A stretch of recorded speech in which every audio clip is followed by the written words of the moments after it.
And we are recording. So let me just get this position 1 second. You're good, man. With Mr. Jonathon Otto. There's probably no way I could butcher that last name, Otto. But Sure. you actually, before we start recording, you actually, just for everybody listening, you actually presented an angle on this I hadn't thought of before, and it really is. It's a direct violation of human beings' sovereignty under God. Kind of the whole, we're not granted liberties from the government. It's our God-given right. We are sentient beings. We are free from rule under one another. And that's kind of an angle I can honestly say I'd never considered with this before. But before I keep rambling, please introduce yourself, my man. Tell everybody a little bit about yourself.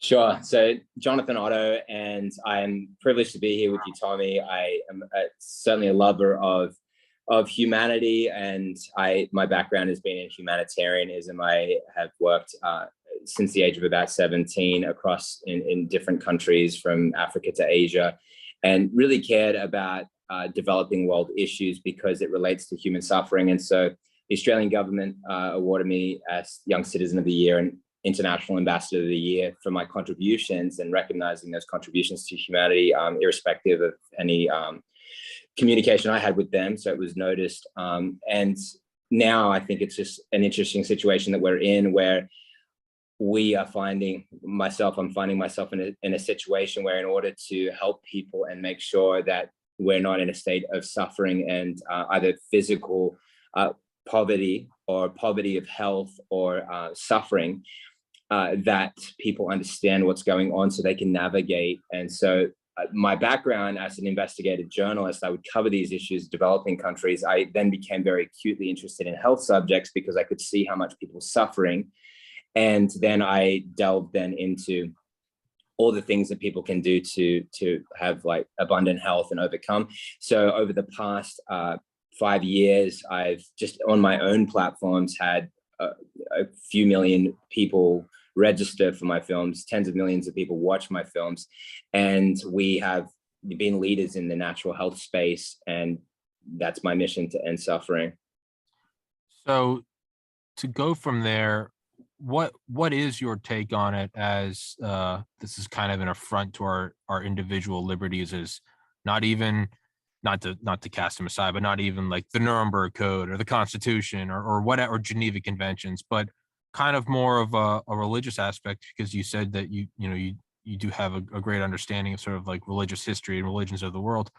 What is your mindset on that? What is your opinion? Because like I said, I genuinely never thought of that angle before. I've been looking at it from having McCullough and Malone, or having on lawyers, or having on historians. I hadn't looked at it from that angle. Yeah, no, I appreciate you having interest in that. So for me, some of the study and interest is looking at what's the actual issue at stake. So when you look at it at a surface level, you'd say, well, medical freedom. And it's about, should we take this or that? And is this about a virus? And what's the best treatment? Is there natural immunity? Are there better treatments to COVID? So that's that whole conversation, which is a great conversation. It's a very important one. Ironically, it's a surface level conversation. When I say surface level, it's the most important surface level conversation because it pertains to physical life. But in terms of the actual play of the mechanisms that are at work, it then steps into another realm of, for example, personal and religious freedom and civil freedom. The ability to be able to do things according to your own conscience. So people are familiar with a concept like liberty of speech or freedom of speech. And it's interesting that if you go back 500 years, you'll find that the battle was fought over something like freedom of speech, but it was one step deeper than that. It was liberty of conscience, so freedom of thought. And that was what people were being burnt alive for at the stake during the Dark Ages. And that was the culmination in the 1500s with Martin Luther standing before the Diet of Worms in Germany, declaring that I cannot go against my conscience. For a Christian, it is unsafe. Here I stand, I can do no other, so help me God. And that was as he was then prepared to be burnt alive for what he just said. And knowing that it wasn't about, oh, well, I don't want to take this substance because I've read the safety studies and I don't want to put this in my body because I think that natural immunity is better. It was a conversation deeper than that. It was I don't believe that I want to do this. I just don't believe. I don't even need to give you a reason. I just don't want to do this. I choose not to do this because that's part of my God-given right. Because I'm a child of God, and this was the whole point. Whereas I'm a child of God, sovereign under God, and I'm not a product of the state. And that was the central battle that was fought then, and it goes back thousands of years, where kings and rulers or religious systems or organizations and structures would say, our citizens are the property of the state, and what people that had faith or religious views or various faiths of the world, particularly obviously Christianity being at the forefront of this type of conversation, was we are sovereign under God. And so therefore we will not concede to anything, even if it's to wear this or do that, or it's a much different conversation. So that's a little insight to it. I'm so happy you said that. That's been my logic. And, I haven't got the COVID vaccine. Now, granted, I had the original COVID in August 2020. I have Omicron right now. I'm also 31 and a healthy male, but I'm telling you all of that voluntarily. When people ask me, like, have you had the COVID vaccine? Like, that's private information, but no, I have not. Why not? I don't want it. Now, I could say, well, I've interviewed Dr. McCullough and Malone, and they both said that someone like me with my experiences and me having COVID, I don't need it. But no, it's more of, no, knock on your door. Can I come in? No. Why? Because no, this is my home. Yeah. End of the end. And that, I do think it is sort of dangerous that we're sort of slipping into well, I have natural immunity, so I'm allowed. No. Whether or not we have the COVID passport, or whether or not or your vaccine passport, or whether you have your natural immunity passport, or whether you can say, here's my dissolved oxygen level and here's my resting heart rate and I can run a mile. No. This is Tommy. This is Jonathan. This is Bob. I'm going to do me. You do you. You do you. Yeah. End of story. At the end. Good to see you guys. Have a nice life. And that's my mindset entirely, is just nothing. You don't need to know anymore, because this is me. So you got it. Yeah, you got it. And what I'll do with you, Tommy, is throw a spanner into your spokes and just try this right now. Okay, under that logic, could we then say, well, if I want to take somebody's life, well, that's just me. That's my choice. I want to do that. So then this comes up to, so what are the things that we can self-govern, we can make our own choices on, and what are the things that, no, we must be legislated to do certain things or not do certain things? For example, if I think it's right for me to take your life, to kill you, then can I just do that because that's my autonomous sovereign right under God to take your life? And I would say, well, I mean, you can answer that yourself, but so then what's the differentiator? What are the things that we can choose for ourselves and what are the things that we can't? It's an interesting concept. It's the autonomy of your own kingdom of your body. And I would say relentless and no explanation needed to defend yourself. Yeah. That's what it is we have our little, I mean, I truly have like the surface level of like my epithelial cells and everything inside. This is Tommy's kingdom. Yeah. You have yours. I can believe what I want. I can say what I want, but it's kind of like what Timothy Leary said during the 60s, when kind of dawning of the psychedelic age. And he said there are two commandments for the molecular age. Thou shalt not prohibit anyone from putting any substance in their own body, meaning, hey man, if you want to go trip acid, you're allowed to do that. Number two, thou shalt not force anyone to put any substance in their body, meaning it's not cool to slip people acid. So yeah, Terence McKenna said, if the words life, liberty, and pursuit of happiness don't apply to my own consciousness, then the Declaration of Independence is not worth the hemp paper it's written on. So it's very much, for me, it's quite simple. Is I'm me and I'll do me, you're you and you do you. I think any other violation of that transcends national laws, whether it's 3,000 years ago, whether you're a pharaoh, or whether it's 1,000 years from now and you live on Mars. I don't care what the international law is. This is mine and that's yours. And I do think that is something that regardless if you're religious or not. Maybe you're not religious, then it's not your God-given, it's your universal. It's your mother Gaia given. It's your biologically given autonomy. You are your own kingdom. And I firmly, and that's the hill I'll die on. Yeah, no, I follow you. And I think that there's lots of sound principles and concepts in your logic with that, Tommy. And I think it's interesting though, like for example, and we won't get derailed on this unless that's what you really want. Yeah, but there's no structure. Just you love it. Take it wherever you want, dude. Yeah, go for it. There are no rails. Okay, you cannot go off any rails if the rails never existed. There you go. No, I appreciate that. Well, it's interesting that you bring up Timothy Leary. He was a devotee of Aleister Crowley. I have some apprehensions on him, but again, like I think that those certain points that you bring up, they have some sound concepts.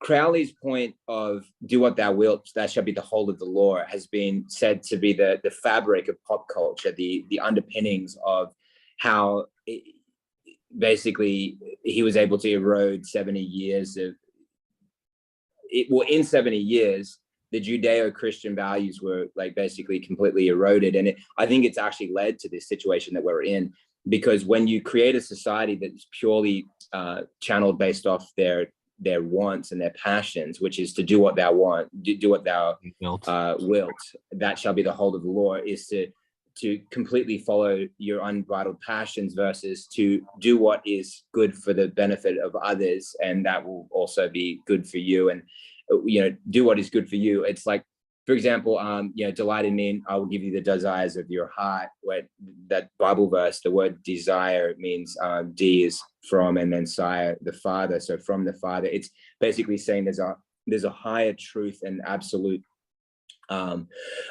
entity or being or source of all things that we serve, and to do according to that, and to serve God is the greatest desire. And then from that, all the desires that we have are actually good desires. They actually are things that are beneficial for others and beautiful and enrich us and make us feel good. But it's all governed by understanding and having a relationship with the divine. So anyway, lots of interesting nuances in that. Oh yeah, no, and yeah, no, I don't co-sign everything Timothy Leary said. He was Also I think he was a real like dark soul, to be honest. And dude, he worked for the CIA. I mean, come on now, you can't be. Come on now, he's not. Wasn't he Winona Ryder's godfather? I don't know, probably. Who knows? Yeah, and there's some images of them together that don't look good. Just saying. Yeah, man. I mean, Alan Watts was a beautiful philosopher, but he was also an alcoholic who cheated on his wife and was not good to his friends. I mean, Hitler practiced stoicism because his dad used to beat him until he wet his bed. Am I on the side of Hitler? No, but I also understand the sort of accepting a situation as it is. So, you can't throw the baby out with the bathwater. But true. There's a picture of Winona Ryder and her godfather Timothy Leary. I don't like the photo. I don't know if you like it. No, I don't. Timothy Leary. Yeah, I hate that photo. And the fact that she grew up in the woods with him and Aldous Huxley, who wrote Brave New World. Yeah. And then you go, oh wow, these guys knew the future so well, or were they a part of creating it? Just saying. Yeah, I know. Or on the other side, Brave New World, his other great book, Doors of Perception, which was more about opening the mind through mescaline. So But what I'm saying is that the book Brave New World was all about not predicting, but helping to create that world, because they were a part of the think tank behind it. Like Aleister Crowley, when he wrote in Book of the Law in 1905, that there would become an age of hallucinogenic drugs, of a free sex movement, and a strange type of music. And he writes that at the end of the Victorian era. He's completely predicting, but not just predicting, he's laying, it's his values that are laying the framework. And that you see Aleister Crowley in the front cover of Sgt. Pepper's album of the Beatles. You see Led Zeppelin purchase his castle. Jimmy Page then go and live in his castle in Scotland. And then you realize these were actually devotees. Some of these people were devotees of Aleister Crowley, meaning that they, even though they didn't live during his time, he died in like the mid 1940s, they were like basically his messengers or prophets. People that would help to create the fabric of that which was written in his writings. And in his own books, he talked about child sacrifice of hundreds of children, and personally talks about these things and more graphic things that I'd be willing to detail in this podcast.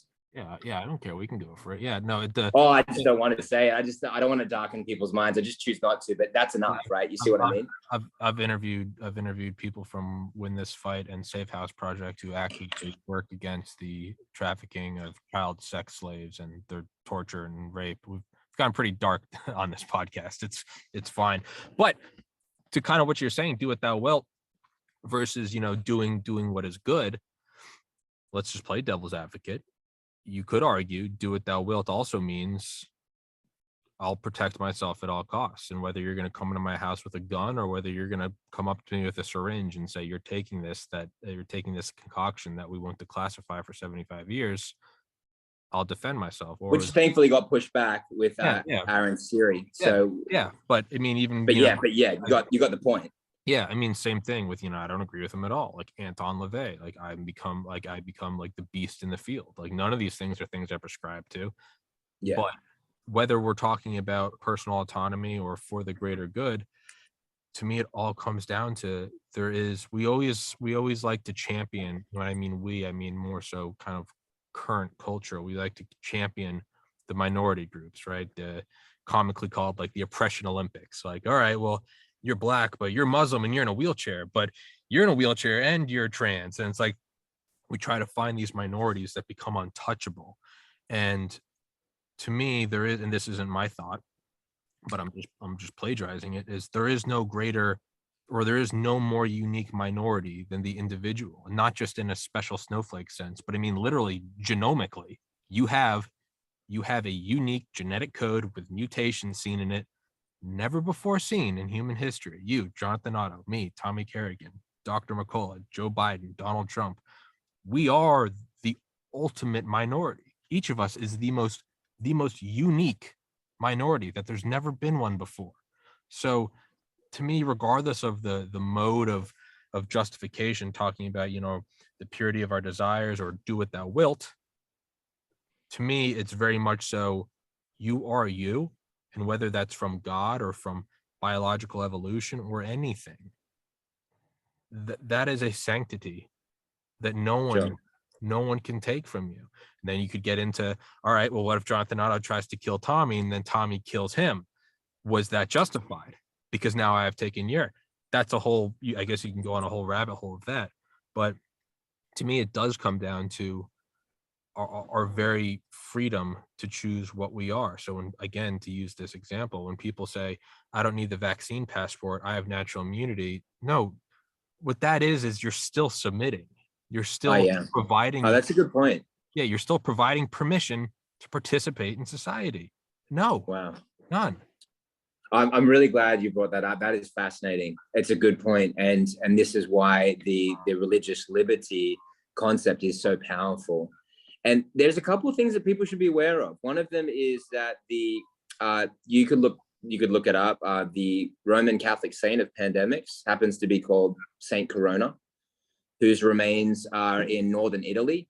There are some conflicting reports, but according to the Diocese of Lansing, it is that is largely known as the patron saint of pandemics from the 3rd century, anyway, back. So it's not a recent finding. And then you have unusual things. For example, Dr. Anthony Fauci a number of times quotes his allegiance and success and attributes it to the Jesuit order of all things, which is just a very strange thing that people should think about, because the Jesuit order have been banished from over 80 countries. And again, I'm not talking about I know a Jesuit, he's a nice guy, or there's a great Jesuit school that I went to. I'm not talking about that. I'm talking about certain people that are within certain organizations doing certain things and historically have had agendas to tear things apart. And you look at the oath, or let's say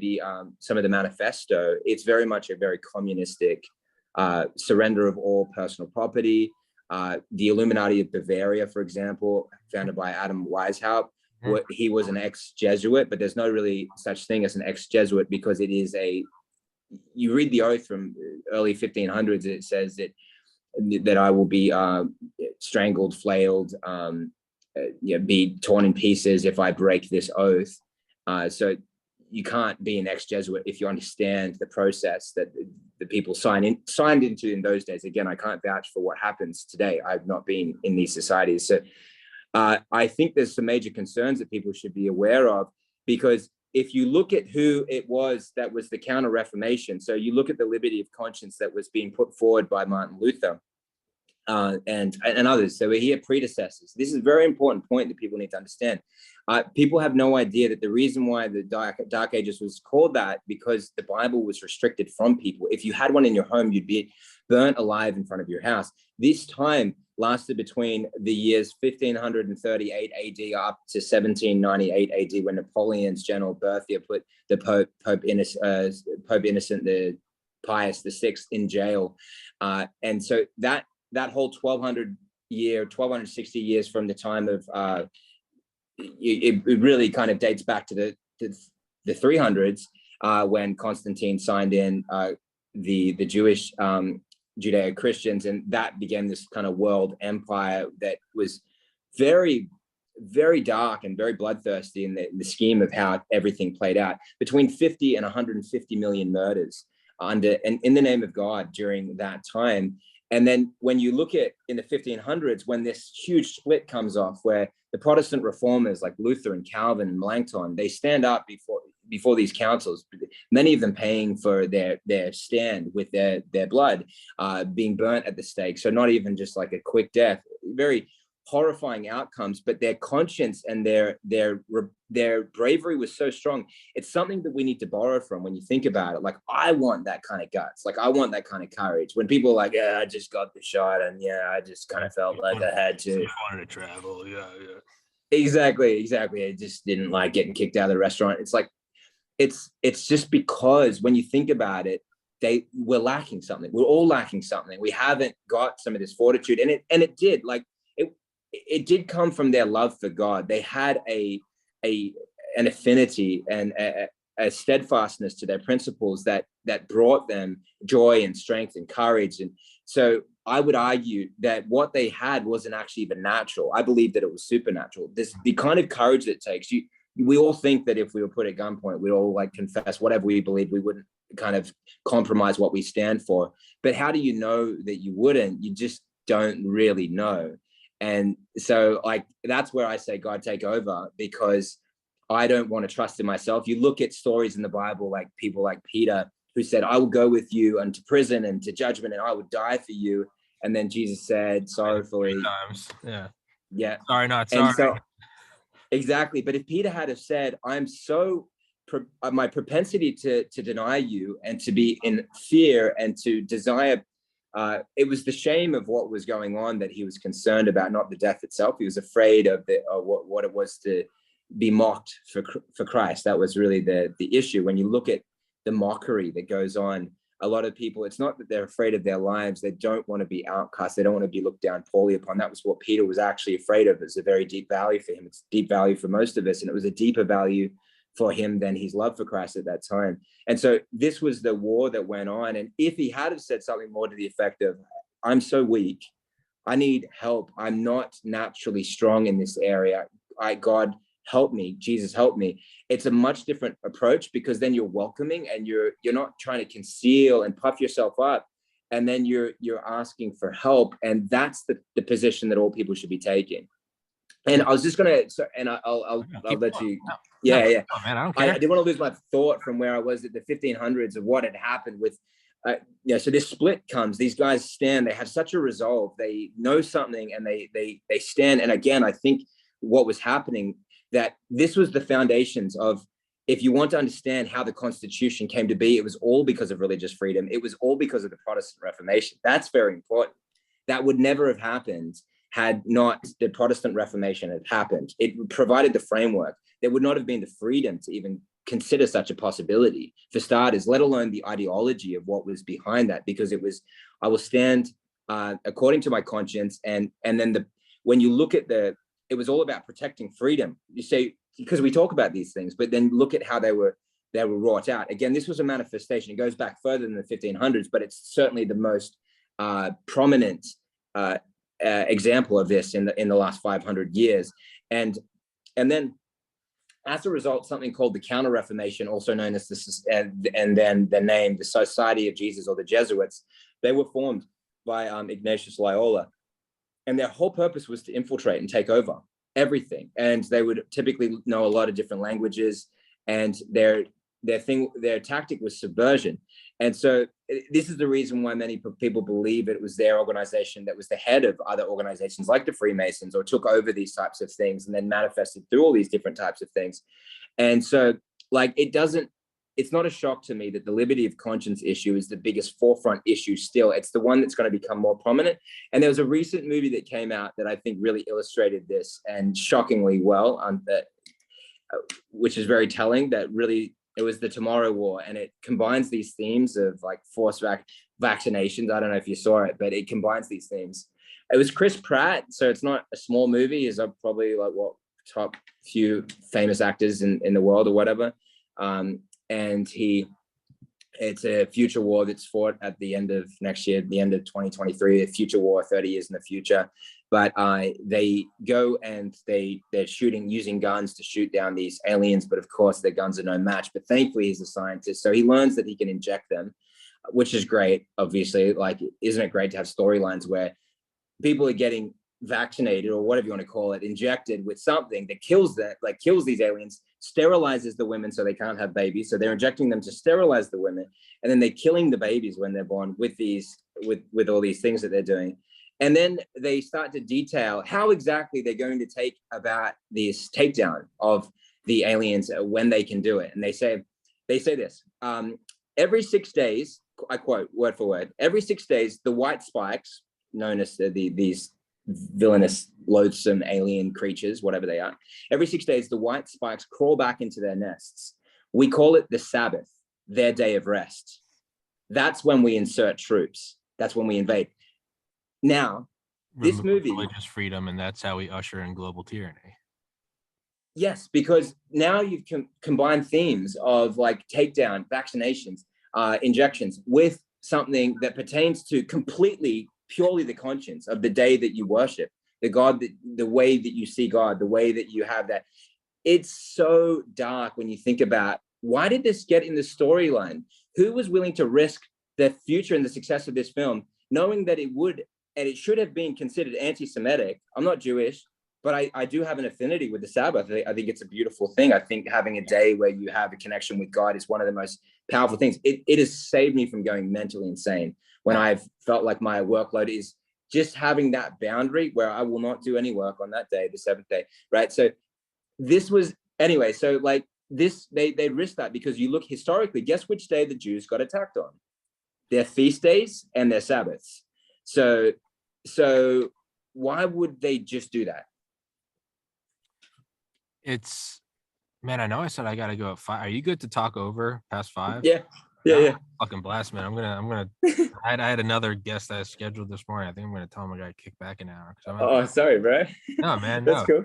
No, I'm glad you care about the subject. A lot of people would look for more surface things. Like, we could talk about Bayer's injuries all day, because that's what I've been doing tons of research on. But I feel like people need to know some of these things. Hold on, let me text right now. No, dude, I fucking love this shit. Excuse my French. No, it's all good, man. You be you. All right. Well, hopefully he doesn't hit me, but oh well. And the other thing is, just in case if he doesn't, we can we can do more. I'm easy to get these days, right? But if you feel like there's a flow and you want to keep going. No. Well, that's what I like, is I've done, this is episode 696. I've learned when it's flowing, you can't necessarily put a pin in it and go, let's resume next week. It's different. Did somebody not sleep well? Is it not flowing? You got to catch the flow while it's going.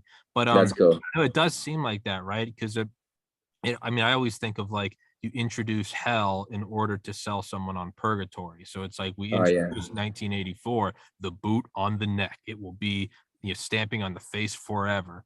And then you go, that's terrible. And then they go, or it could be 1984. Or not, sorry, excuse me. Or it could be Brave New World. Soma, orgies, it's going to be great. And you're going, oh, I like that one more than 1984. But it's like, 1984 is the vaccine passport, and Brave New World is the immunity passport. And it's like, no, there doesn't have to be dystopia. It's going, we can Yeah. have bad dystopia or we can have kind of good dystopia. And it's like, how about just go fuck your mother? And, you know, I'm autonomous over myself and I'm going to have my own family and go live in my own community. And it's like, we can either have communist or we can have like a pretty fun socialism. And it's like, or none, or you can just get off my property. Like that's Yes, exactly, man. You summed it up. You summed up the concept of sucker's choice or the Hegelian dialectic very well. So Hegel was a philosopher. The concept of creating a thesis versus an antithesis would create synthesis, and that is how you rule. And so it makes sense that you would have two opposing parties, Democrats, Republicans, and then you divide people so they're less likely to be able to unify on things. And we all think about the things that were different from each other. Like, how many things could we have decided were different to each other, Tommy, to say, well, he thinks this and Jonathon thinks that. Well, we don't want to talk on a podcast and share our views. We should judge each other. And so judgment is actually, it's surprising. And Tommy, this one is one where I would stand out like a bit of a sore thumb in the movement that I'm in, because I'm talking about love and operating out of love, which is supremely hard to do when we are watching videos about all the things that Fauci is doing, when he's torturing puppies and ripping out their vocal cords and introducing flesh-eating bacteria. And so the thought of a dartboard in Fauci's head makes more sense than like praying for him and asking God's forgiveness over him and my own forgiveness for my hatred against people that are taking away my freedoms and threatening to hurt me and my children. So it's like one of those easier said than done things. But it's surprising, though, how dark the energy of judgment and meditating and wishing somebody's death is, and how it envelops the soul. And it's designed to do this, and it's part of this dialectic, because it keeps us in that frequency, and there are things that are outside of our control. Like I'm not in that place. It absolutely am I about putting people, using systems of justice. Absolutely am I about. But even when you get to that, people that really study the system will understand prison reform is actually a very noble thing. It's about rehabilitation, not about saying like, let's make this person suffer for what they've done. But it's interesting that my mind naturally goes to make somebody suffer. Like I'm naturally vindictive in my character. I know that about myself. I know that has caused my marriage to struggle. I know that, and I would say the same for my wife. We're both very good at judging, and so when you come up to a problem and you see problems and flaws in each other, you just like let loose and you tear each other apart, and that's what you do. Instead of seeing something, you see something, and it gives you this empathy, and you then have a knowledge of something that you can pray for someone for. There's a whole different perspective. And once I I was like, I'm going to let this part of me die. It doesn't help. It hurts everything. It breaks everything that I love. It doesn't make me a good father. I need a soft heart. I need to be true to justice. There's something about this. It's ironic that it keeps me focused on telling the truth, speaking the truth, but it keeps me out of the hatred. And that's the poison that actually ends up making me like the people that I hate without me realizing. And I'm not saying that I hate them, but when I'm in that state, I hate. And then that hatred is like it's like a subtle worship of somebody that then is inviting all their characteristics to fill me. And I'm meditating. It's taking up space. It's taking up all the real estate in my brain. And it's a poison that's infecting everything. It's just like coming through like snake poison, venom. I mean, you got to think about like Eisenhower, who rose through the ranks, was the 5-star general, supreme commander of the Allied forces, oversaw the largest amphibious invasion in human history, and then took the helm at the presidency and built the relocation arc of bunkers throughout the Northeast so we could survive against the Soviet Union. I mean, this guy was like a living, like mythical warrior character. Yet he still gave speeches on the fighter jet would fly over. He'd say, that's 1,000 bushels of apples. Every ship you see off the horizon, every battleship, that's a brick school in 1,000 American cities. We are robbing the future of our people. So and then even with the U-2 flights over the Soviet Union, his takeaway was, oh, wow, they're not a bunch of Soviets getting ready to kill America. It's a bunch of people on farms, a bunch of people on horses, mothers walking with little toddlers. even he could see that despite all the death and destruction he oversaw. I mean, going up and down the lines and talking to the men that were about to invade Normandy and get blown apart on D-Day, you do see that. And I try very hard. It's so easy to hate someone like Anthony Fauci or Klaus Schwab or Bill Gates. And you're like, these demons are, they want to inject kids with vaccines that are going to give them myocarditis, like you motherfucker. And then, but it sucks you in. It sucks. Yeah. You can't go punch the quicksand, because then it starts to pull you in. And that doesn't mean to be spineless. That doesn't mean to go, we have to love everyone, guys, give the Nazis a hug. But yeah, exactly. It also means that you can't be in that pure fangs out, let's get them, because then you become the monster. So I mean, it's very difficult, but I do often try to think of, like, at one point, like, Fauci was like a 7-year-old. Yeah, good call, man. Probably a point where he learned to ride a bike and his parents were like smiling. Wow. Maybe I'm the next Fauci. Maybe I just haven't turned evil yet. Like, I don't know. And it's, dude, Hitler's dad used to beat his dog until the dog was wet his pants. Then he'd beat Hitler until he would pass out for like a day at a time. I don't support Hitler. That guy is Satan incarnate. He didn't get I had loving parents who'd never put a finger on me. Yeah. And that doesn't mean, hey man, no, we do have to invade Berlin and destroy the Nazis. But at the same time, it's like, dude, you cannot become the like triple-headed demon. You have to look at it like, where are they coming from? Like, wow. In 2014, my older brother committed suicide. I was 23, he was 27. I'm so sorry, man. I appreciate it. But like, now when someone's really getting under my skin, when someone's just, flaking on me, or they're just being an asshole or whatever, no matter what the situation, at an airport or Walmart or in my own home, I'm always trying to like, all right, how do I not know that 3 days ago they didn't find out a sibling died, and right now they're just trying their hardest to hold it together? Because God knows I snapped on people every day for 5 years. Now I feel like I'm kind of moving forward, but it's like little things like that. But that's what I mean. I think you're bringing that up though, is like, you can't let it, because there is almost like a sort of worship where it's like, fuck that guy's a piece of shit. And it's like, what's taking you over? And that doesn't mean be a blind idealist with your head in the clouds. We're all going to hold hands. No, people die. You can't give flowers to Nazis. Sometimes you just have to bomb them. But man, at the same time, you can't abandon what is inside. And so, to what you said earlier, well, what happens if I decide it's best for me to kill you, Tommy? Part of me would have to think, well, this guy really likes his autonomy like me. I can't let that happen. But I don't even know where I'm rambling now, but I don't know. No, I was following you, man. You bring up powerful points, man. I appreciate you sharing your background too. It's so helpful for people. I think people don't realize how helpful something like that is. And I think, in regards to personal autonomy, I believe that anything that conflicts with somebody else, their life, these are the things that we're actually, part of our duty to ourselves is to protect. For example, the Second Amendment is about protecting your neighbor's livelihood.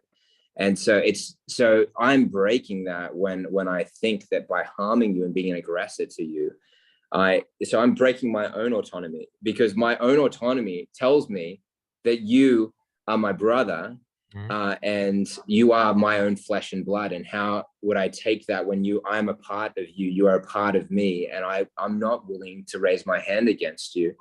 And there are some interesting people through history that embodied this to the nth degree. People like Desmond Doss.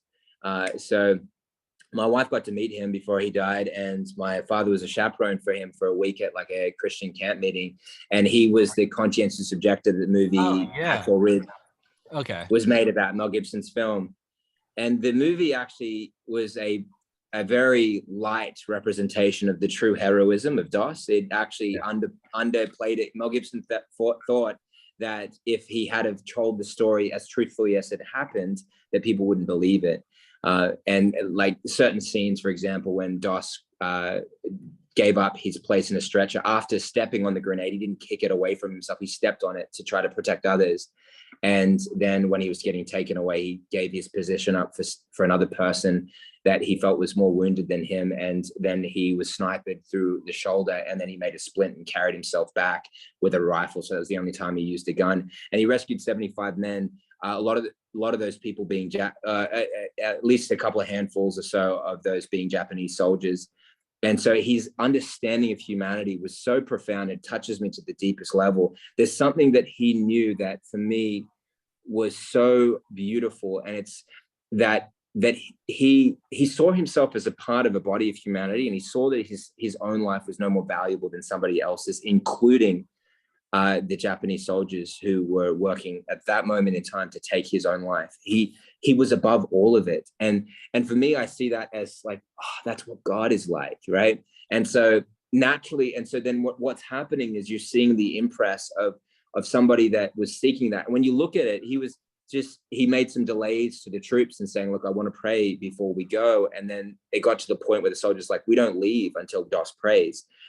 These were the same people that threatened to shoot him on the field and said, we're going to kill you when you get out there. It's like, they told the story of him getting beaten up and things like that. Not sure whether he got beaten up or not, but he did get told that he'd get shot on the field. You're a coward, Doss, and we're going to kill you when you get out there. So it was traumatic, and he was going to be court-martialed because he wouldn't carry the gun. There was a Japanese soldier in while that fired at him 6 times. Every time his trigger would jam, and when he was in his crosshair, completely lined up, he just like had him in his shot, and then he'd move it off him and it would fire, and he'd put it straight back on him, it wouldn't fire. 6 times. What's the chances of that? That's in a documentary called The Conscientious Objector, which Hacksaw Ridge was made after that film, The Conscientious Objector.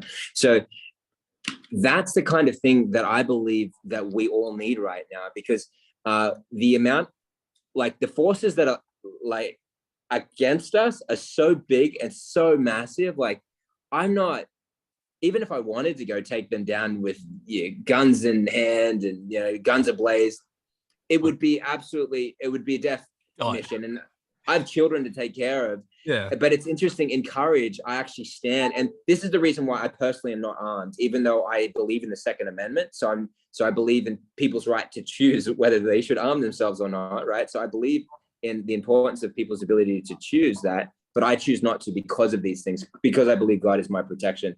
But that's where I've arrived at, and I would like the freedom to be able to make that choice, right? So that's kind of like some, and you look at Doss, he was actually, funny enough, these couple of these stories then link, he was another person that was, for him, the Sabbath was very important as well. So a day that he was aligned to God, it was part of his conscience, and so it's a very personal thing for him. Yeah, there is that sort of like, there's almost that like, that legend that like lives inside all of us. And I know that sounds like corny, but you can almost like a video game, like you can almost level up. Like you can almost like, all of us have the option to like become that legend. Like I think of like Tank Man, right? Tiananmen Square, lined up in front of the tanks in 1989 in Japan. You know the picture I'm talking about, right? Yeah, it's amazing. Yeah, and and he disappeared, and he definitely was executed that day or something. But I mean, I think about that, and on one hand, you go, yeah, I mean, sure, it's a feel-good story, but like, what happened? He ultimately died. But that's the picture we still bring up whether it's a meme about defiance or whether it's right now in 2022, bringing it up on a podcast. There is something that is eternal about that. I love that, man. That echoes, and it's like that image will always go around no matter what it is. So it's like you killed him, but in that sense, you still sort of like etched him into like the stars, because now it's Tank Man. And whether it's a meme or whether it's like, the tanks, it's like FDA, CDC, Fauci, World Health Organization, and it's just like me standing in front of the tanks, like, I don't want your vax. There is something about that is inside all of us, and you do need it. Like you have to reach in, and you have to, and it's very easy for me to say, right? I'm not married. I don't have kids. No one's depending on me. it's very easy for me to say, full war, Valhalla. And it's like, Tommy, but there's nobody going hungry if you die.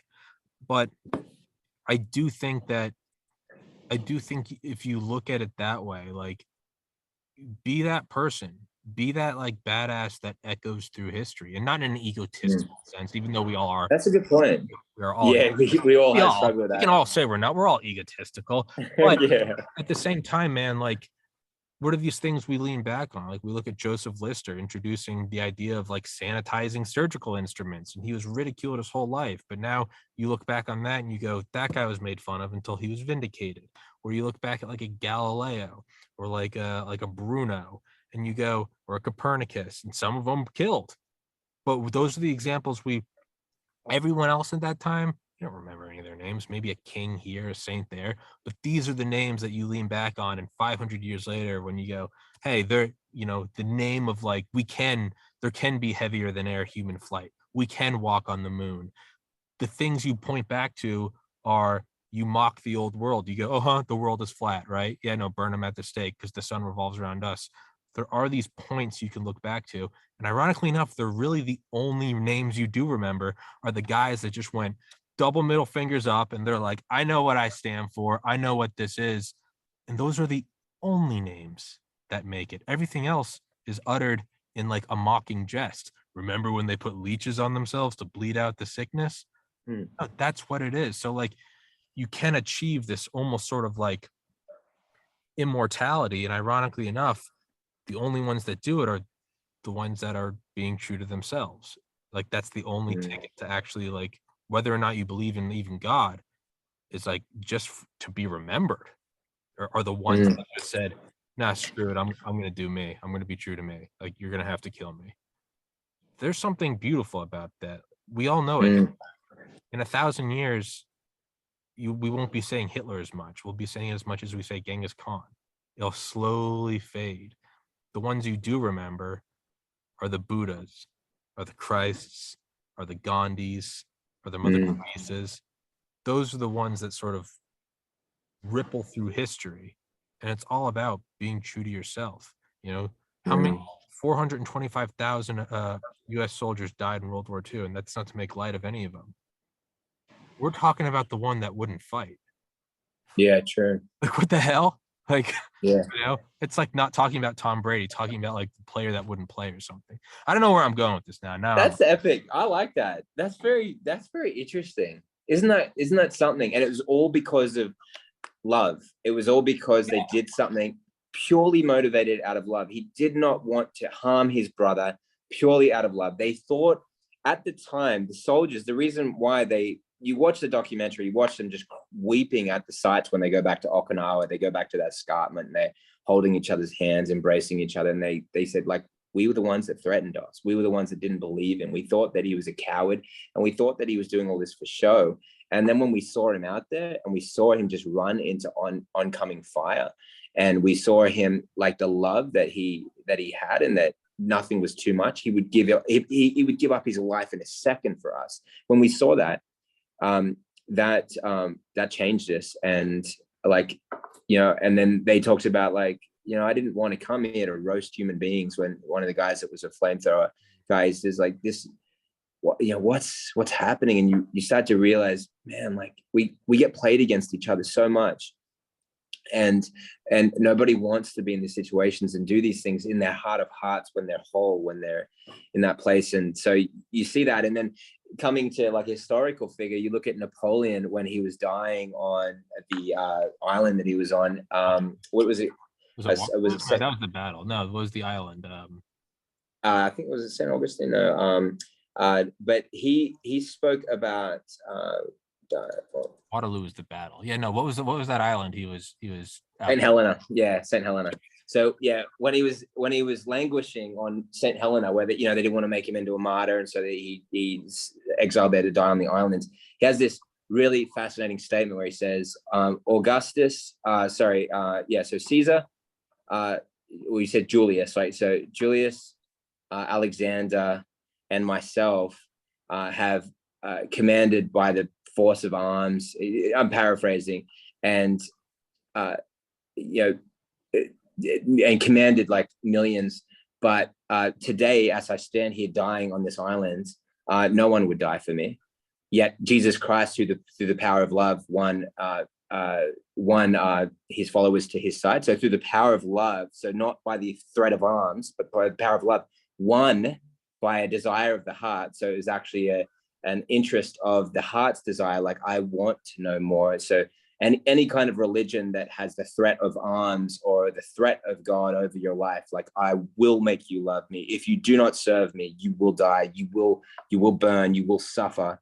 I will promise you all these things, lure you with a carrot, beat you with a stick until you submit to me, which shows that there is nothing lovely about the character, nothing that would naturally draw someone that they have to be compelled to follow through threat and through reward. There's nothing lovely. But when you look at, and then you go and you look at the life of Christ, you see that there was nothing about him that actually drew people to him when it came to wealth or status.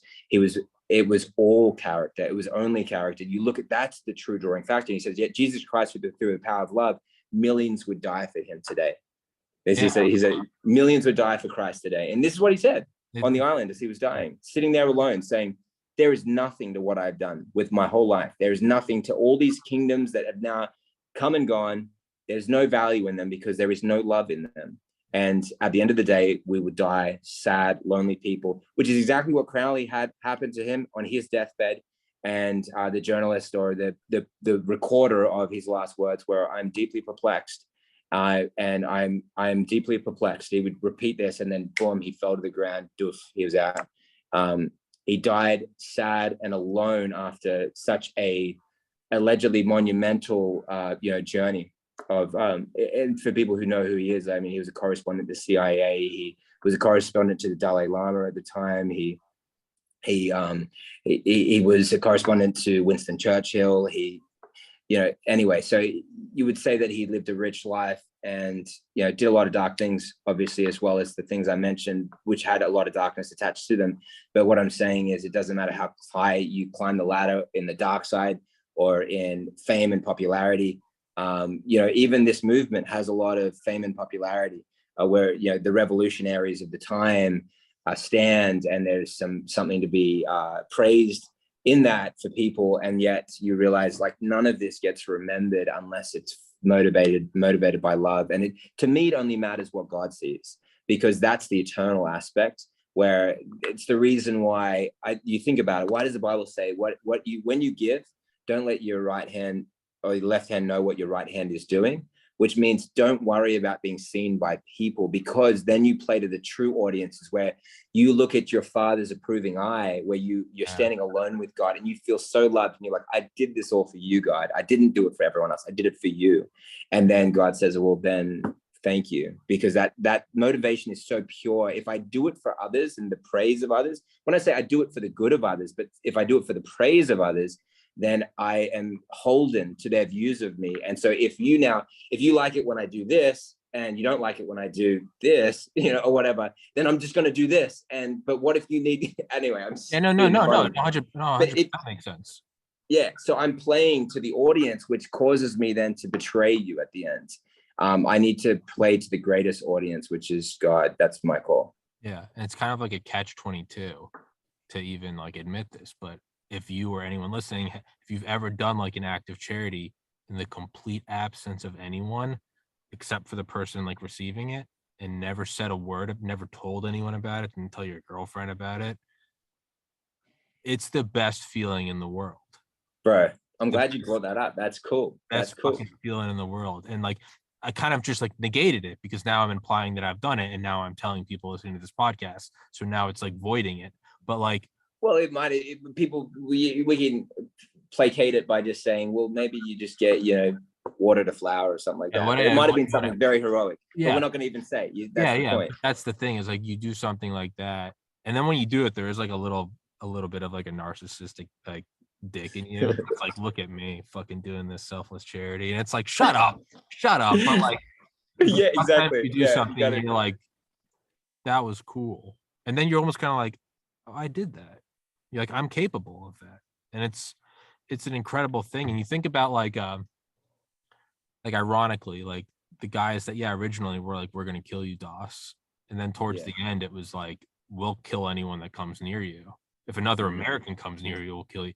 And it's like, isn't that weird how the guy who wanted truly nothing to do with exerting force over other people gathered a force field of fellow soldiers around him? Like, that's a weird thing, man. The guy who was like, I don't want no part of it. Other people are like, I'll die for him. And then the ones that do want that power, a Hitler or a Napoleon, those are the ones that can never get it in the end.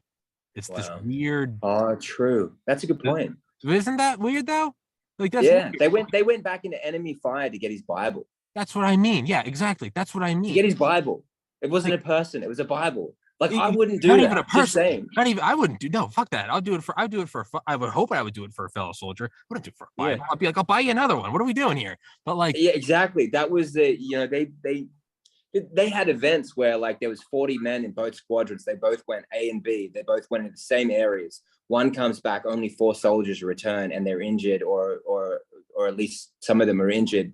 But 4 out of the 40 plus, and then in Doss's group, not a single one is wounded, and they all come back alive. So like their understanding, they were going back in there because they just believed that was God was with Doss, and that's where their hope was, and he was a manifestation of that. So they were to do right by him, even though I'm almost sure that he wouldn't have asked them to do that, but they saw him upset about it, so they just ran back in. So yeah, it is like another thing I always think of is like the whole, like, whenever reading about, you look at like a random battle in like World War II, right? But we probably know about those better than we know about ones in World War One, more better than the ones you know about Civil War or Revolutionary. And then you go back even further, like the 100 Years' War, or you go farther and farther back. And then as you go even farther back, you don't even recognize the names of nations. You ever like read about like some ancient something, and you're like, I've never even heard of that nation, and you're like, there's a whole country that has never even passed the radar of my consciousness. I always think back to like how many men spilled blood and died for like the glory of, and it's very, maybe if I had kids, I would go, maybe they didn't give a shit about the nation. It was, I'm protecting my family, which is a noble thing. But when you look back at like dying for the nation, it's not just that like it's not the best nation anymore. Like the US has superseded the UK, but it's like, no, these are nations that like I've never even heard of in my life. It all kind of just falls to nothingness. And the names you do remember are the people who refuse to participate in it. Wow. It's the weird, you could pull a religious angle on it and say like, oh, the kingdom that never falls is the kingdom of God. Or you could just say like, from a historical standpoint, it's, you have to be the thing that stands out. So if everyone's getting famous for, I killed 10 million, I killed 50 million, maybe you really want to flex, you could be like, I didn't kill anybody. It's this weird, it's like a really weird, I don't know what it is. And I'm trying to find out like how we apply it to 2022 with like what's going on right now, because you so fervently want to be like, these people, like, go to hell, don't come near me with this, you're not going to make me present papers, this isn't Nazi Germany. But at the same time, like, don't you kind of have to be Doss? And if we can't, if right now you and I are going, but how can I love somebody demanding me, like screaming at me to wear a mask? Well, how much harder do you think it is for Doss to love people who are literally shooting at him? Like, so like, if he can do that, certainly like we can muster up the courage or the patience to somehow exercise love today. What are your thoughts? I got to go to the bathroom real quick. Can you monologue? I do this every episode. Can you just monologue? Yeah, I'll monologue. All right, awesome. Perfect. All right, beautiful. Actually, I want to give you my answer when you come back, if you're willing. Wait, keep talking. All right, sure. Well, okay. So I want to answer that in fullness when Tommy comes back. So I will, at the moment, share something in connection with that. I had a couple of experiences that were like this, really testing me. And again, I could get tested way more than what I've been tested, in the sense that, something really bad happens to you, now you have a real test. But again, even when you fail, it's still part of that journey. So you're learning things that are in you, and none of us know the things are in ourselves, right? Look at history, look at the things people are capable of under certain circumstances, and these things are in us, and they inhibit us from really stepping into the deepest love and the essence of, I believe, who God's made us to be. And so, like, welcoming circumstances where negative attributes come out of us, but then obviously when we're watching that carefully, we're not wanting those things to come out. We're fighting against the negative characteristics that come out of us. But then after, when we reflect and we can see, instead of praising ourselves for the harsh way we dealt with something, or instead of being loathsome of the mistakes that we made, we can actually stand in a place of like confidence and serenity, knowing that, hey, look, I did exactly what I knew to do at the time, and I maybe didn't even live up to what I knew to do, but I can do better. And here's the things I've learned from this. But I was going to say, Tommy, here was an example, right? So there was this guy in Virginia, and I wasn't wearing a mask, and I wasn't actually compelled by the store owners to wear the mask, but he obviously thought I should, and he was like a good 20 feet away from me when the cash register was vaccine injured. He was having to call in sick. He said, "What do you do from where you live in Puerto Rico?" And I said, "Well, I make films telling people not to get the vaccine."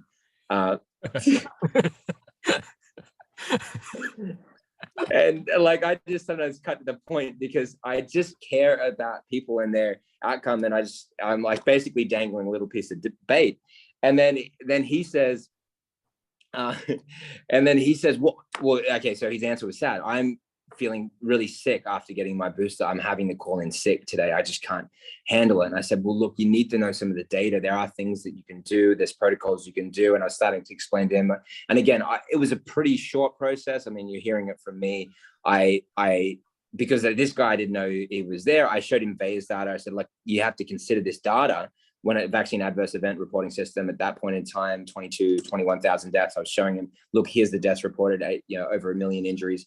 You need to know about this so you can just know, so you can consider this for future shots, because I think you should get off the bandwagon, get off the merry-go-round. This is very dangerous. And then the guy behind me is like, well, I'm sitting here waiting in line while this guy's talking his bull, S-H-I-T. And I'm like, oh, it triggered me big time. Oh, yeah. And so I feel like I screwed this one up, but I'll tell you what I did. And then I say, hold, excuse me. And I said, and then I like pulled out my phone, because I was like, I just got to document this. But so I feel like I screwed it up. So I said, hey, listen, my wife and my 2 boys are there. I don't think they actually really like a big guy swearing at their father here. I don't think this is actually like an environment where they feel good or safe. I don't think there's a good thing that you're doing. And I was actually just, and he says, well, yeah, but, you're here breathing on everyone. And I was like, well, you're 9 feet away. And so like me breathing on everyone. So he's been weaponized. And so then I said, listen, man, don't let the media propagandize you. We are brothers, and I love you. And so I say this and this, but like, I just knew in my mind I was judging. The other woman's just like, yeah, she was waiting for you. I'm like, excuse me. And so I walk over to her. I was like, she's like, no, I don't want to talk. And then they go to call security. He starts calling the police. It was just bizarre. And so anyway, next time, so my wife is like, I feel like you're still a little harsh. And I'm like, yeah, I saw the harshness, even though my words were like, I love you. I'm like, yeah, I could see that my heart was struggling to love him. Yeah. And I was struggling to judge him because they were both really overweight. Again, that's fine. People are overweight. I got loved ones I really care about that are overweight. It could happen to me anytime. But they're checking out really unhealthy food. And here's me with my healthy food, organic. But I could see how, hey, look, I'm actually bullying them in my mind and I'm holding them to the flame in a way that, even though what I'm saying is right, and there's something right about what I'm doing, this actually is a bullying aspect, because I know more than them and they are brainwashed. And there's an aspect where I'm not actually in the right spirit here. And it was partly because I didn't sleep well as well. Anyway, but yeah, you just hit the right buttons. My children were there. He hit the right buttons for me. And but I thought about it. I was willing to contemplate and go, yeah, I'm happy to be wrong on that. But then, there's certain things that I was right. I'll show you the footage anyway, Tom. You can decide for yourself. But the next time was just a day or two later. Woman's like, you can't sit here because you're not vaccinated. And I said, well, I'm sorry you had to ask me to do that. She said, I'm really sorry I had to ask you to do that. And it was just this beautiful exchange of humanity. And I really meant it when I said it. I was like, I'm just so sorry that you have to be in this situation. And yeah, I can't sit in this place and I feel stigmatized. But here's this person who didn't sign up for this either. And she feels that that's her best way to provide for her family, is to enforce this law. And that's what she believes, and that's where she's at. And all I can do is love and respect her in her conscience, because she's doing what she thinks. And even if she's going against her conscience, it's like, I'm only here to love people in their challenges, as people are here to love me in my challenges. God loves me in my challenges, my flaws of character. And I'm only just there to say, I'm sorry for what you're going through. And that's, you look at the trial of Christ, and that's what he did the whole time when he's being brought to his death, where they're about to torture him. He actually excuses every single person that takes advantage of him. They know not what they do. Yeah, you got it. Yeah, man. It's sometimes, yeah, and it's like, I look at, like, it's very easy to be like, all these snotty, out of touch, like, musicians, or we're gonna take our music off Spotify if they don't take down Rogan. And it's like, dude, I thought you guys were part of, like, the freedom, like, free love movement, like, don't trust the government, and yet now here you are. And I get it. Who knows? Who knows? I don't think he is. Who knows? Maybe Malone and McCullough are wrong. I'm not a doctor. I think they're right, and I've had them on this pod. Maybe they're wrong. Well, then part of me is like, dude, even if they are wrong, even if they're saying, you got to eat puppies to be cured from COVID, like, part of me is like, you're still an adult. Like, you don't have to listen to it. Like, be an adult. If you don't like it, turn it off. If you don't like the channel, turn off the radio. Like, but then another part of me is like, these people, I don't think like a Fauci or like Albert Bourla, the CEO of Pfizer, like, I don't think they believe it. I think most people that, like, reach out on social media to me and they're like, Tommy, like, you and I are friends. I can't believe you're spreading misinformation. Like, I think 99.9% of them truly believe that I'm doing something that is harmful. Yeah. And in their mind, they have to stand up to me. And maybe it's uncomfortable for them. Fuck, I've known Tommy for 20 years, but someone has to say it. And as much as I think they're wrong and think that I can factually show that they're wrong,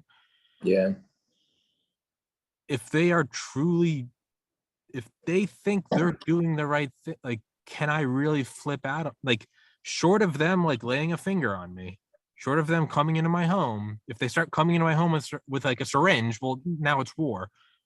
But if people truly believe that they're helping bring the pandemic to an end by silencing Rogan, I'm still going to defend Rogan, but, like, I also get, like, I can't hate them because I think I'm doing the right thing. Maybe there are some of them having this conversation going, maybe Tommy and Jonathan, maybe they actually think they're doing the right thing and they're not trying to spread misinformation and kill grandma. Maybe they actually think there are a lot of vaccine injuries, and we're going, there are. But they might be thinking that, and they're like, so they're not bad people. They think that they're fighting for future generations. And it's like, well, this is a sticky situation. Like, so now, and ultimately it comes down to just, you do you and I'll do me. Like, I think that's really the most peaceful, loving thing we can conclude. And wow. Powerful, man. Sorry, you were saying something. No. I'm just rambling. No, I think you've nailed it, because here's something that people don't realize. Judgment actually is the first step of the actuation of a death process or a murder process. So, differentiating the way that you understand the word judgment. So, for example, let's say in the Greek, and it says judge not, the word is really to discern or to test. So you're making a judgment when you like the color, or not, absence of color or whatever, you like black instead of red. So you're using a judgment there. So that when I use judgment in that sense, no, that judgment is actually part of your cognitive process. So what I'm saying is, but if I don't like Tommy because I don't like his hair, I don't like his shirt. So now that is a process that is now it's connected to the word condemnation. And so it's where somebody assumes the place where they actually believe in some sense. And we all do this because we're all acting. This is what I understand. We're all acting out our picture of God. So we all sit as a judge over humanity, which we actually have not been given. Like that scepter was never put into our hands. Tommy, you go ahead and judge your fellow brother and like deem who's worthy of life or death. There you go. Take it and dish it out. And it's no wonder that wise humanity often satisfied by storylines where people have to die in the storyline. Like if you get to pay for the film and the film is catered to that which is most satisfying to you, why didn't the storylines most typically end with people actually having a character resolution? They actually come to grips with what they've done, and they get reinstated back into fellowship and society with people. And they why does it have to be death? Like the actuation of death is showing us that our minds can't get past this. We believe that we are there and we are sentences of each other. And this is the death process that we engage in. So it's judgment that leads to condemnation. And it's the sting of death. And when it's written into the fabric of our heart, our gut, our minds, that whole psyche, then we naturally gravitate to themes of violence. We naturally find ourselves enjoying mocking people and making fun of them because it's causing a death of their character. We naturally enjoy gossiping about people, even people that are our friends, because we want to see their demise. And it's natural in a process where the process is continually being engaged in, that I am my brother's judge. And so you look at something like in the Bible, Romans chapter 5, it says judgment was from one man came judgment unto condemnation. It's talking about Adam. So it's saying that God was never the source of condemning judgment. God actually doesn't employ this. And this is why you see in the life of Jesus, there was no point where they could actually get him to condemn people. Like people refer to a couple of scenes where he flips the table, but that was actually just showing that people don't have to buy their way to get to him. That was actually for that. It wasn't to show them that they were loathsome people. So they couldn't get him to do it. So they were like, engage in the process. Go on. If we whip you, will you do it? And he's like, no, I'm still not going to do it. If we spit on you, will you do it? And he's like, no, still not going to do it. They couldn't get him to do it. And that was the point. Like he wouldn't engage in that. And if there is a God, which I believe there is, if that God had one thought of condemnation towards you, you would be gone. You wouldn't exist. You would be incinerated in a second, because you're talking about the source of all energy in life. And you would come in contact in that thought would be a complete detonation. You would have that's your abortion, where God just goes, yep, death of Tommy, get rid of him. I don't want him anymore. Get rid of him. He's of no value to me. I reject him. He's no longer my child. And that process is something that God never engages in by virtue of the life of Jesus. And this is how I see it, by virtue of the life of Jesus and by virtue of the fact that we're in existence and we can do such loathsome things and we still don't get aborted by God. He still loves us. And this is the process that God's saying, get out of this. Because if that happens, you see circumstances like DOS happen, where you start seeing situations like heaven on earth. And that's the thing that they don't want us to know. They're happy for us to hate Fauci. They're happy for us to side with each other, vaccinated, hate unvaccinated, vice versa. They're happy for all that. The system loves that. It still all feeds the beast. But when we step out of that and say, I will not condemn my brother, I will not harm, I will not speak venomous words against my brother, I will not engage in the process. It's my brother and my sisters, my child, my mother, and I will not engage in it. And I love them. And yes, I will stand up against them, but that's also standing for them. But if someone's doing the wrong thing, it's actually standing for them and holding them accountable, even if that means using the judicial system, even if that means using the court of law for certain circumstances that would warrant such things. But that's the stand. I love that idea of God can't participate in any judgment. It's like I can't move without killing something. Like you shift in your chair, you just killed like 1 million germs, right? you go for a walk, you killed a bug. You may not think you may think I don't kill people. So it's almost like if movement whatsoever, whether it's sprinting or whether it's blinking, whether it's the total movement of your body or whether it's just a slight twitch, you could say movement is judgment. And in this analogy, God would be pure stillness. You don't destroy anything. You don't leave a footprint on anything, because unlike me, I'm big enough to kill a germ. A God would be it would be the structure and fabric of reality itself, energy, consciousness, matter. So any judgment would mean, it would mean your destruction, because it's so hyper powerful. It couldn't. And so that's why we're allowed to see evil in this world, because to condemn it out of existence not only would completely negate any value of free will, but that would maybe be like God's own slippery slope, right? You can play Grand Theft Auto on Xbox, and you can get a machine gun and you can mow down civilians. Sure. You turn off Xbox, you turn it on the next day, and the game's still there. The game loves you. You can go on and do the most horrible things. You could literally be a good person in the game and try to be like a traffic cop and hit people. You could just land an airplane at a runway, or you could drive a tank into a grocery store. Yeah. The game will never tell you can't. The game will turn back on and be like, have fun. You have to have that. Maybe that's what we're seeing right now, is this is all part of it. I have no idea. It's very interesting logic and reasoning there, I think. And I think that, like, there's a slight distinguishing that I would put between evil in people and evil in the thing. So, like, for example, the question is it possible to condemn actions but not condemn people? And I'd say it's the only way. So, for example, if so it's the concept of, let's say, can I love sin and love the sinner, or can I hate sin and hate the sinner? I would say those are mutually exclusive. For example, and again, it's just using the word sin. I know it's a religious word, but let's say, so you can't love children and love child molestation. See what I'm saying? So you can't love something that hurts somebody, because what it's actually showing is that you hate the child. So because you love something that harms them.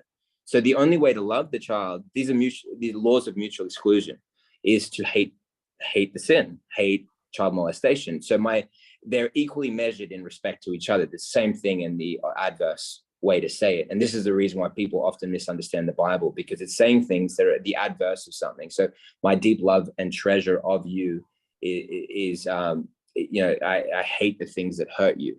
See, that's the thing, right? So and the same with loving the person, and then or hating the person and then hating the thing that harms them is not possible, because it's again measured to each other. So you can only you end up loving the thing that hurts the person. So you hate the child, you love molestation, right? So they're the ways things goes together in that. So you end up separating them. So you're separating people in your mind from their actions, and you're saying, like, this isn't who you are. I'm holding you to the standard of who you actually are. I know this is not you. And this is what you see God do with you. If the Bible is true, it's God doing it with humanity throughout millennia, just basically saying, I know this isn't you, and I'm holding you to your true standard because I know who you are. You're my child, and I see that. So it's the image of and it's very interesting when you look at how do we understand life. Well, it's by the virtue of where we came into life. I have a 3-year-old and a little baby, and so I know who my son is, and I will always see who my son is, even whatever life he chooses and whatever he chooses to do. I know who you are, Asher. I know you. I know what you're capable of. I know the beauty in your soul. And I can always see that even when people are doing dark things. And that to me is the love of God. There's a book called God is Love by G.E. Fifield. And it says that what is the love of God but the love of a mother or father who seeks after a wayward child, that sees something in that child that the world sees not, and is always hoping with earnest expectation to draw that out from within. This is the love of God, for God is love. So you would see it as this naive expectation, but it's actually powerful because it creates the reality, versus the God that actually knows you're going to fail and predicts that you're going to fail, and he's checking a list and he's going to make sure you don't screw it up, but is actually programming you to believe that you will fail and that you will disappoint, and then therefore you do, because that's the image that you have and that's what you're worshiping, instead of somebody that says, I know who you are, I believe in you, I love you, and I'll never give up on you.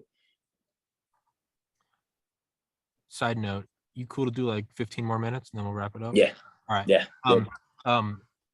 So one thing I always think of is like,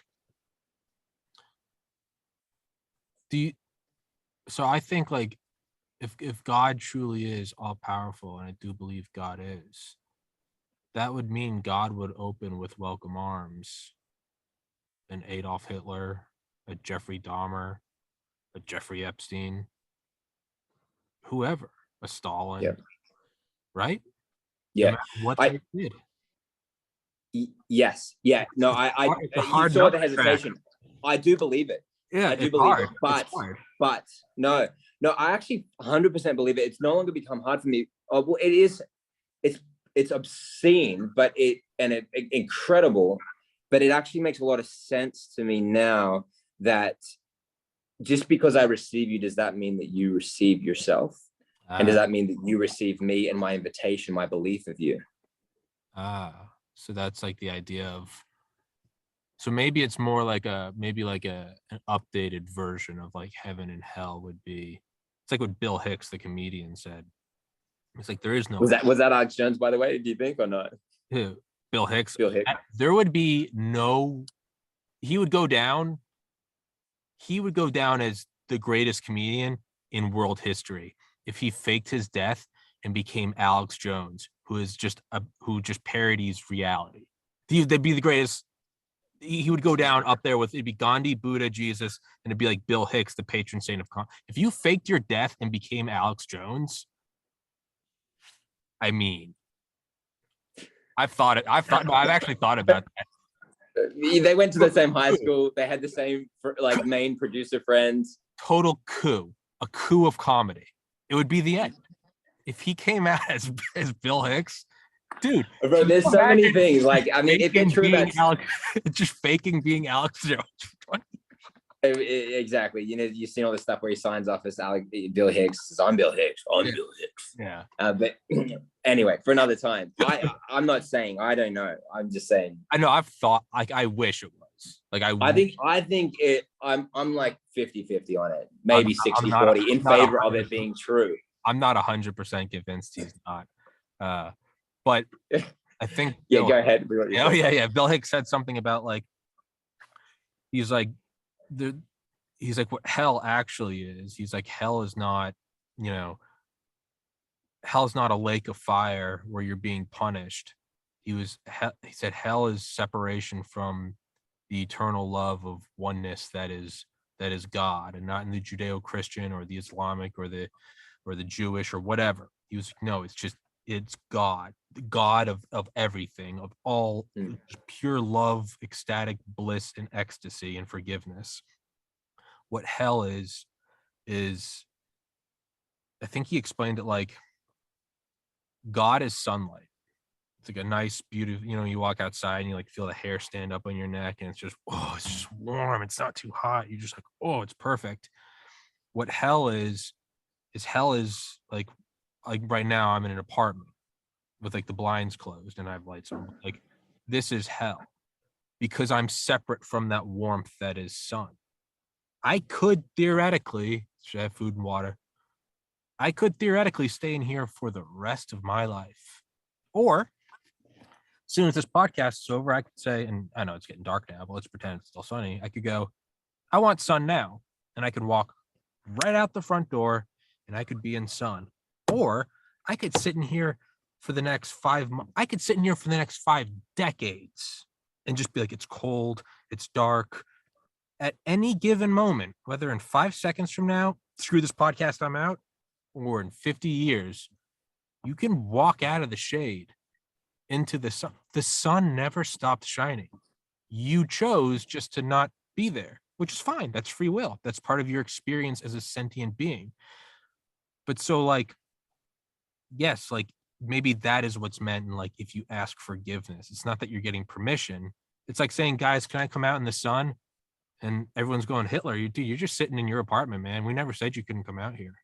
You backed yourself in there. Oh, I've done terrible things. I've locked people up in apartments. Yes, you have. They're all done now. They're out in the sun too. It's over. You can come out here, or you can sit there forever. You mean the sun doesn't hate me? The sun doesn't know anything but shining. It can't possibly, it can't even pretend to hate you. But I didn't see the sun. It's cloudy. Those are your own clouds. Get out of the way of the clouds. Get in the sun. And in that sense, it's always there. God is the pool. You can do a cannonball whenever you want. The only person keeping you from there is yourself. And that's kind of my idea behind it is, so if there is Hitler or Mao or Genghis Khan or whatever, some slaughterer throughout history, if their temporal energy is somewhere, subjectively to them, it might be hell. Whatever is beyond the threshold of death, they might be like, I've killed 6 million people. I'm such a piece of shit. I'm full of hatred. Well, then they're going to be there. But at any moment, they can just decide that, no, like, this sucks. Like, I want love. And like in an instant, you and I, like, our time spent away from God is identical to that of Hitler. Because at any moment, if you just go, oh, fuck, I'm sorry. I don't know what happened. Boom, sunlight. That's kind of what I think. And that it's very easy to say that because I'm sitting in a leather chair with food and water and I wasn't starved to death in Auschwitz. But it's a good disclaimer. It is a good disclaimer, but I think the points, which is why it's like a hard conversation to have. But like you said, you hesitated.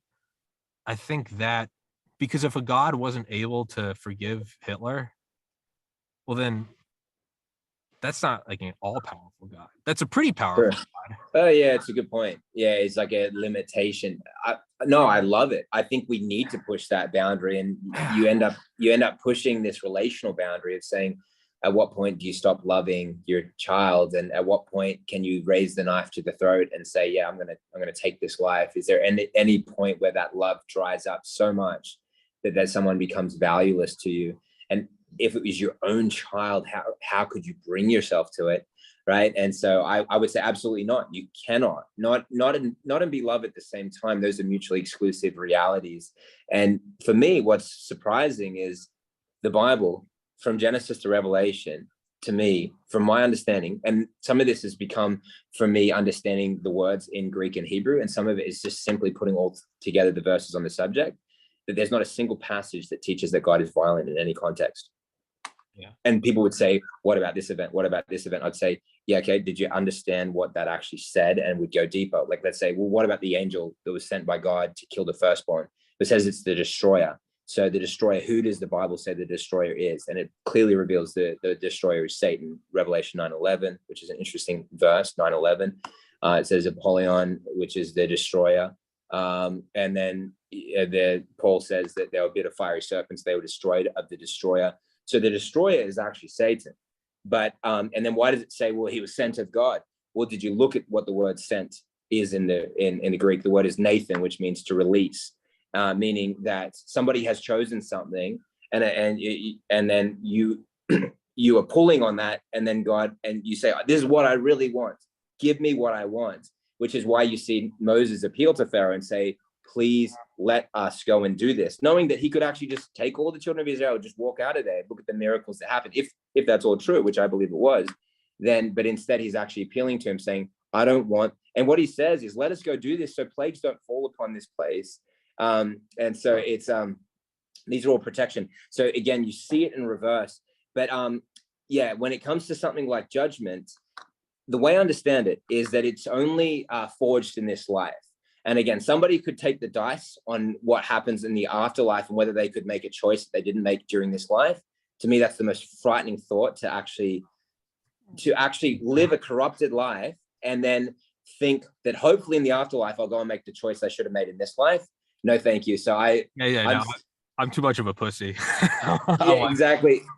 But it's logical when you think about it, because how do you know, like, when you then come, if there's an afterlife, which I believe there is, you would then come And what would you have but that which you are? And what would you are be based upon that which you have done through your life and the last moments of your life, and that is who you are at this point. And now you look at your own life, and again, the issue with judgment is that it doesn't distinguish between people. Yeah. So I may think that I can selectively judge, and I go, well, I just want to judge Tommy, but I'm not going to judge myself. And I hate Tommy, but I love myself. And then I stand before the day of judgment. Guess what I do? I hate Jonathan. You'd be like, what? I thought I was going to say I love me and I accept me. I'm like, no, because Tommy is you, and you are a part of the fabric of humanity. And so and this is why Jesus said, judge not lest you be judged. For whatever judgment you mete out or measure upon others, it shall be measured upon you. And unfortunately, people read it the wrong way, and they say, well, God is going to dump whatever I've dumped on other people on me. But then Jesus said, no, don't give eye for an eye, tooth for a tooth. Don't do to others what they do to you. Do good to them when they do bad to you. So he's saying, if you are judging others in that way, you're going to dump all of that on yourself. This is the reason why I stopped watching violent movies, just because I started seeing God differently. And I started thinking, I don't need any of this. This doesn't actually make me feel good anymore. I'm friggin' traumatized when I see something of somebody getting harmed or hurt in some way. So anyway, I don't like to engage in that process at all. But yeah, and I think it's because I see God like that now, whereas I didn't see that before. I rest in the arms of God, and people say the universe. I just feel like there's no ounce of harm towards me. But before, I realized that I felt like I was being cross-examined by God, and then my flaws and character flaws would be brought before me, and that the sentence of death was hanging upon me. And people would be like, oh, as if people really think like that. And that's just a construct of religion. And be like, yeah, well, why do you get so much pleasure out of seeing people get nuked in films? Like when you sit and watch a Jurassic Park film and you're like, oh, that guy's just got, he's unraveled. Look how he's late to work. He's shoving donuts in his face. He's a slob. He's not pressing the buttons right. And then a huge dinosaur's hovering over this guy's quivering and like, just give me mercy, please. And like, nah, he's got it coming. Like he's overweight. And it's like, did you not associate that the good-looking guy, like he's less, but this guy, he's got to go. And then this other girl, she's really mean to people and she's just rude and, she insults people and she's got to go. No, but she can't go just a regular way. She's got to get torn up by pterodactyls and then eaten by a big sea monster and just completely hammered. And because you're sitting there with your judge's hammer, just going, die, die, die. And it's your picture of God. And then as soon as you go, God will never harm me. He only ever loves me. He'll never, ever do anything against me. Then you're like, then I turn the same film on. I go, this is the most traumatizing thing. Why does it entertain me? I am such a traumatized human being. I've completely misunderstood love. And that is what has made me a harsh husband and a harsh father. And well, thankfully my son was born after I went through these things. So I ended up like very much a softer version. So my wife would tell you it's like a different person, which is surprising because often religion doesn't make people into better people. It makes people into either harsher versions of themselves or sometimes it, brings out good in people. Often it does in certain characteristics, but anyway, like it definitely brought out the best in me, which I'm really thankful for because, it's just not nice. Like we could have had a divorce a million times over, just not being able to work through our issues and just seeing my little boys be able to like be raised in a family of love and people that don't like scream at each other and shout cuss words at each other because that was us. We couldn't resolve our issues. We had so much trauma. And then we worshipped a God subconsciously without us really realizing that was just fire and poison and harm. And then when we just, after studying the Bible and meditating and thinking about these things and then just feeling this weight lifted off and then realizing that, wow, like I don't need to treat people like this at all. Like only love should be in my, it can be, well, not even a should, but like only desire for love to be in my heart towards everyone. And yet it causes me to hold everyone that I love, which is all humanity. God help me, right? So I say that, God help me, because I'm not saying it comes naturally. I still have to die daily, as Paul talks about, where he says like you die to self daily.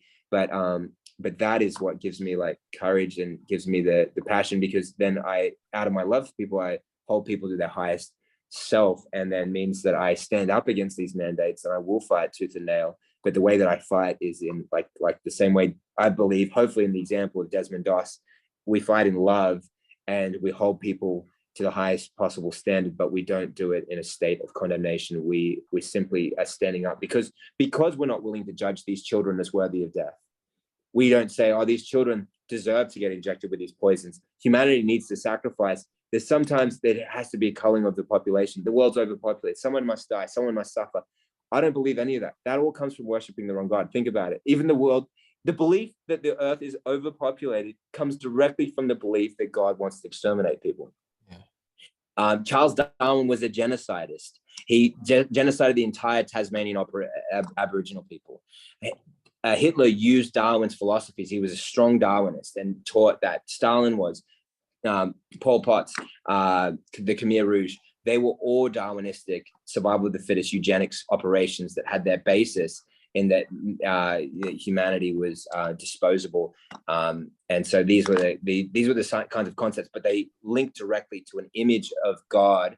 Or like when I say God, just think source, or origins, the value of humanity, that it has all deep links to that. And then once you get that off, then all these things can make sense, but then it stops making sense. And the only decree can be one of love and acceptance. And so that because of that, I'm not willing to stand for these agendas that have their basis in corrupt themes and images of hatred and violence and death and condemnation, which I'm saying, no, there will be no condemnation. And therefore we must stand against the tyranny. I think it's beautifully said.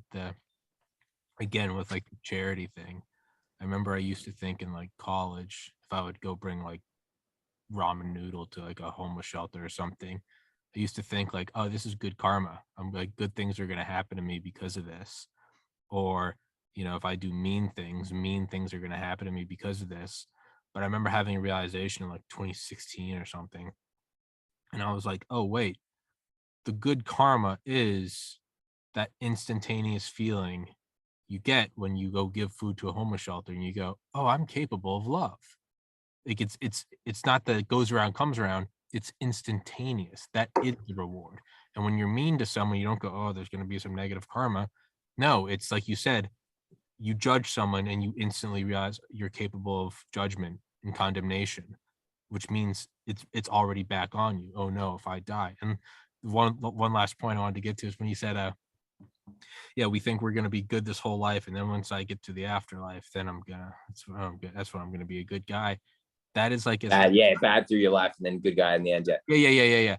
That is as absurd as like New Year's resolutions, where it's like on January 1st, I'm just gonna wake up and not be a fat ass. I'm just gonna have the willpower to work out and not eat donuts. And it's like, it's just another day. I know on our calendar it's a big thing. It's just the sun rising, the birds chirping. All of a sudden, I'm going to have the willpower to go to the gym. It's like, yeah, man, take your experience from New Year's resolutions and apply that to some sort of spiritual growth at the threshold of death. Just start now. It'll be so much easier. So that's kind of my logic. But love it, bro. That's for real. Thanks for talking, man. That was fun. That was super fun. I hope you enjoyed it. For real, man. Oh, thank you. I appreciate your perspectives. Like super cool. Like it's really cool. Like you're operating on like a bunch of those wavelengths, and we're coming at it from different angles and different, ways and understandings. And I really appreciate you being able to interact with that, because a lot of people would just be like, bro, no, kill them all. I know, right? And I can't talk them off the ledge. I'm like, I'm not even going to try, but I I don't know what circumstances they're being through, but I'm just saying, look, they're in the dark. It's not exactly. It's like you got to come. They're going to come into the sun when they want to. You can't pull them out. Yeah, you're right about it. Exactly. And just you can only just say little things here and there and just be like, okay. Little tiny nudges. And all you can really do is just put your picnic blanket out in like the sun and just be like, well, I'm here. If you would like to join me, we're out in the sun. If you can't force them. Every once in a while, I'll be like, got some lemonade. You can't force it on them though. Eventually, whether in a year or 100 million millennia, I think eventually they come out of the sun. They come out into the sun. That's really all you can do. And you just have to live and love from the standpoint of being out in the sun. Being like, well, I know you're cold in there, and I know you wish coldness on me, but we're listening to some music on the beach. It's out here if you want to come. And I think that's really all it is, which is pretty beautiful. But that guy did agree to kick back an hour. So now I got to do a third podcast. My brain's cooked. So I'm going to have to dig deep and do this one. But oh, bro, I'll pray for you, man. Thank you. Yeah, thank you. Text me any like links or anything to social media and websites you want me to put in the description. I'll put it in there. It'll be uploaded later tonight. And I would love to have you back on sometime, man. I'd love that, Tommy. Thank you. And I appreciate the invitation and for wanting me back on. I'd love to, man. Absolutely. Much love, brother. Thank you so much for coming Same on. to you, bro. They say